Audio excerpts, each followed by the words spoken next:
Regarding Zakat. Alhamdulillahi Rabbil Alameen, wassalatu wassalamu ala ashrafil anbiya al-mursaleen, amma ba'd. My respected brothers and sisters and respected listener, Assalamu alaikum wa rahmatullahi wa barakatuh. Today our topic will be regarding Zakat, because the next month, as you know, a very greater month is coming, Ramadan Mubarak, and that month, whatever we will do action, we will be rewardable by Allah subhanahu wa ta'ala so much. Also, some people ask to talk regarding Zakat. Zakat, the giving of alms to the poor and needy, is one of the 5 pillars of Islam. It is obligatory upon every adult Muslim of sound mind and means. The individual must own a specific amount of wealth or saving after living costs, expenses, etc. This is referred to as nisab, is the threshold at which zakat becomes payable. The amount of zakat to be paid is 2.5 of nisab. Allah subhanahu wa ta'ala has said, أعوذ بالله من الشيطان الرجيم إنما الصدقات للفقراء والمساكين والعاملين عليها والمؤلفة قلوبهم وفي الرقاب والغارمين وفي سبيل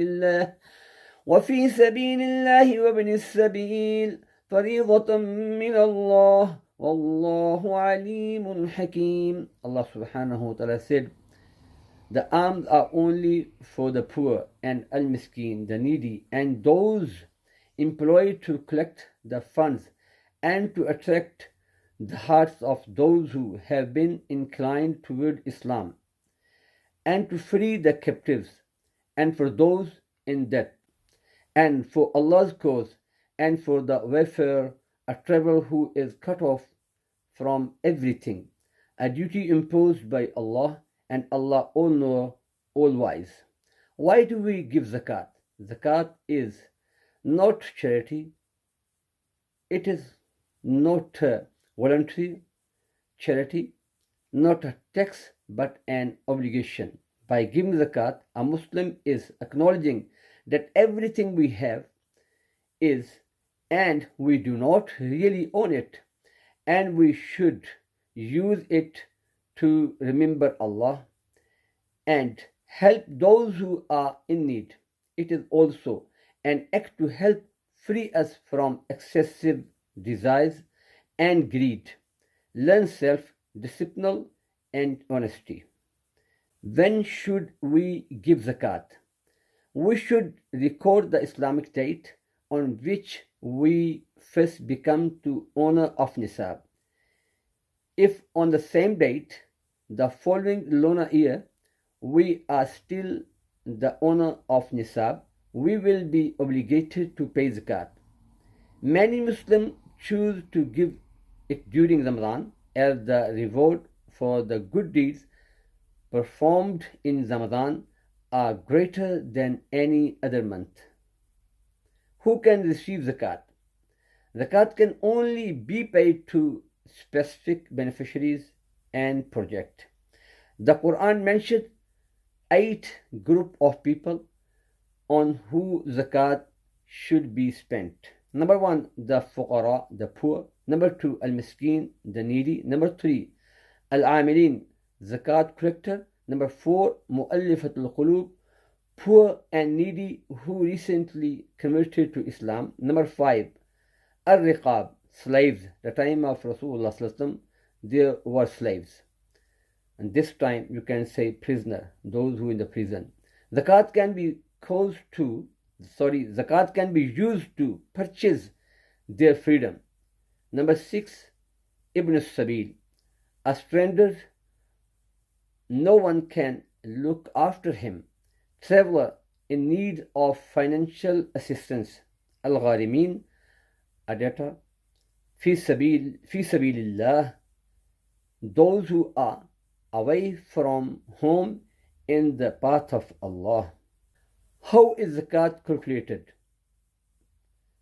Assets to include in your zakat calculation are cash in hand, in bank accounts, on money lent to someone, shares, pensions, gold and silver, personal items. Now, your home, furniture, cars, food, clothing are not included in nisab. These are two measures to determine nisab. Gold 3 ounces or 87.48 grams or its cash equivalent, or silver 21 ounces or 612.36 grams or its cash equivalent. And also on these measures or nisab, a whole year should have passed. If you have any question, you can ask regarding zakat, any question, locality of your scholars or alim, or also you can call on my number 021-1700-850. May Allah subhanahu wa ta'ala accept listening and saying. May Allah subhanahu wa ta'ala bless all of us. Ameen. محترم واجب الاحترام دوست برگو، میرے پیارے بہن بھائیوں اور محترم سامعین اکرام، السلام علیکم ورحمۃ اللہ وبرکاتہ۔ آج ہم زکوٰۃ کے موضوع پر بات کریں گے۔ جیسا کہ آپ جانتے ہیں، اگلا مہینہ جو ہے رمضان مبارک کا بڑا ہی مقدس و مطہر اور بڑی ہی فضیلتوں والا ہے۔ اس مہینے میں جو بھی ہم اعمال کریں گے، اللہ پاک اس کا بدلہ بہت زیادہ عطا فرمائیں گے، بڑھا چڑھا کر عطا فرمائیں گے انشاءاللہ۔ اور کچھ حضرات کی فرمائش بھی آئی ہے کہ زکوٰۃ کے موضوع پر بات کی جائے، تو اللہ پاک کا ارشاد گرامی ہے، اعوذ باللہ من الشیطان الرجیم، بسم اللہ الرحمن الرحیم، ان الذين آمنوا وعملوا الصالحات واقاموا الصلاة وآتوا الزكاة لهم اجرهم عند ربهم، صدق اللہ العلی العظیم۔ بے شک وہ لوگ جو ایمان لائے اور نمازوں کو قائم کیا اور زکاتوں کو ادا کیا، ان کے لیے اجر ہے، ثواب ہے، بدلہ ہے ان کے رب کی جانب سے۔ زکوٰۃ اسلام کا تیسرا رکن ہے اور اسلام میں نماز کی اہمیت بہت زیادہ ہے، اسی طرح زکوٰۃ کی بھی بہت زیادہ اہمیت آئی ہے اسلام میں۔ قرآن و حدیث میں جہاں کہیں بھی ایمان اور اعمال صالح کا اور نماز کا ذکر آیا ہے، وہیں اللہ پاک نے زکوٰۃ کا بھی ذکر ارشاد فرمایا ہے۔ جیسا کہ دوسری آیت میں اللہ ارشاد فرماتے ہیں، اعوذ باللہ من الشیطان الرجیم، الذین یؤمنون بالغیب ویقیمون الصلاة ومما رزقناہم ینفقون۔ وہ لوگ جو غیب پر ایمان رکھتے ہیں، وہ نمازوں کو بھی ادا کرتے ہیں اور ہمارے دیے ہوئے میں سے خرچ کرتے ہیں۔ متعدد جگہ اللہ پاک نے نماز، زکوٰۃ کا ذکر اکٹھے فرمایا ہے، کیونکہ زکوٰۃ بہت ضروری ہے انسان کی زندگی میں۔ اس سے انسان کا مال صرف پاک ہی نہیں ہوتا، بلکہ اللہ پاک اس کے مال کو بڑھاتے ہیں جو انسان زکوٰۃ ادا کرتا ہے۔ تو ہم زکوٰۃ کو ٹو کیٹیگریز مین دو جنسوں میں تقسیم کرتے ہیں۔ پہلا جو آدمی کے اوپر اللہ تعالیٰ کے حقوق ہیں، اور دوسرا جو کہ آدمی کے اوپر انسانوں اور بندوں کے حقوق ہیں۔ ان ٹو کیٹیگری سے دو جنسوں سے یہ معلوم ہوا، یہ واضح ہو گیا کہ نماز روح ہے، اللہ عز و جل کے حقوق کو پورا کرنے کا، اور زکوٰۃ سے آدمی اور انسانوں کے حق ادا ہوتے ہیں۔ جو انسان زکوٰۃ ادا کرتا ہے وہ انسانوں کے حقوق پورا کرتا ہے۔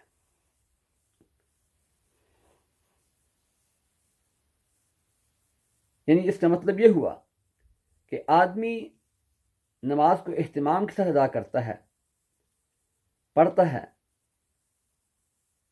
تو یہ ظاہر کرتا ہے کہ وہ آدمی غافل اور بے پرواہ یا دھیان نہ رکھنے والا نہیں ہے، بلکہ وہ اپنے رب کو، اپنے اللہ کو یاد کرنے والا، وہ اللہ کی طرف دھیان رکھنے والا ہے۔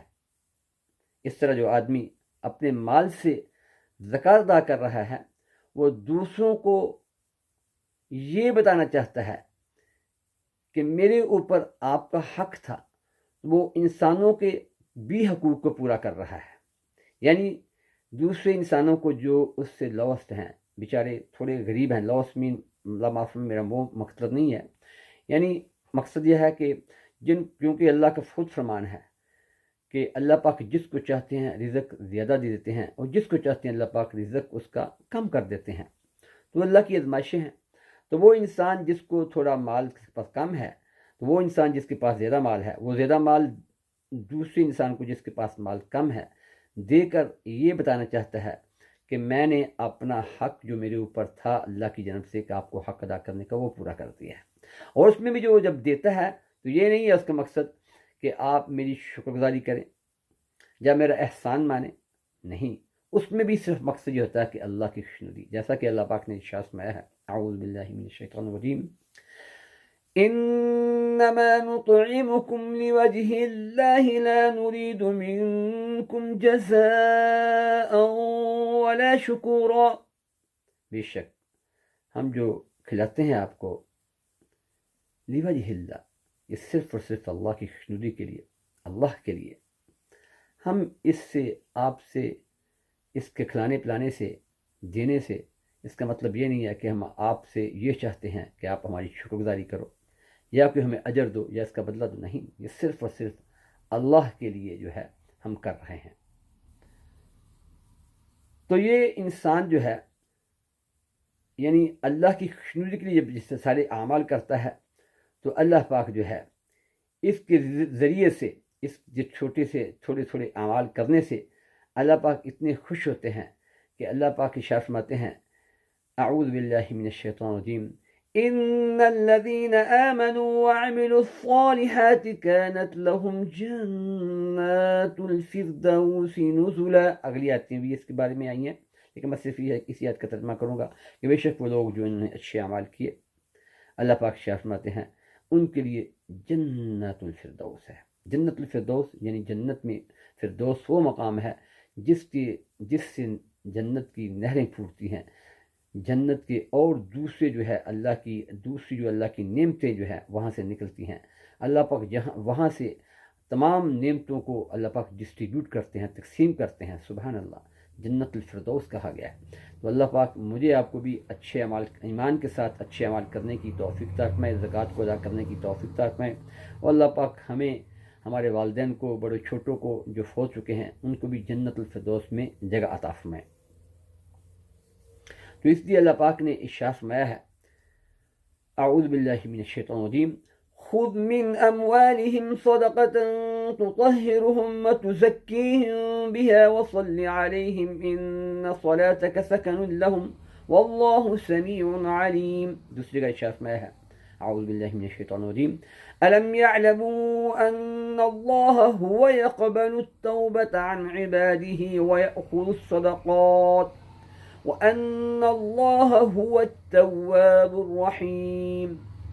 آپ ان کے مالوں میں سے صدقہ لے لیجیے جس کے ذریعے سے آپ ان کو صاف کر دیں، اور ان کے لیے دعا کیجیے، بلا شبہ آپ کی دعا ان کے لیے موجب اطمینان ہے، اور اللہ تعالیٰ خوب سنتا ہے، خوب جانتا ہے۔ کیا ان کو یہ خبر نہیں؟ ان کو یہ پتہ نہیں؟ اللہ ہی اپنے بندوں کی توبہ قبول کرتا ہے اور وہی صدقات کو قبول فرماتا ہے، اور یہ کہ اللہ ہی توبہ قبول کرنے میں اور رحمت کرنے میں کامل ہے۔ اب اللہ کا پاک کا ارشاد گرامی ہے ایک اور آیت میں، اعوذ باللہ من الشیطان الرجیم، وَقُلِ اعْمَلُوا فَسَيَرَى اللَّهُ عَمَلَكُمْ وَرَسُولُهُ وَالْمُؤْمِنُونَ وَسَتُرَدُّونَ إِلَى عَالِمِ الْغَيْبِ وَالشَّهَادَةِ فَيُنَبِّئُكُم بِمَا كُنتُمْ تَعْمَلُونَ۔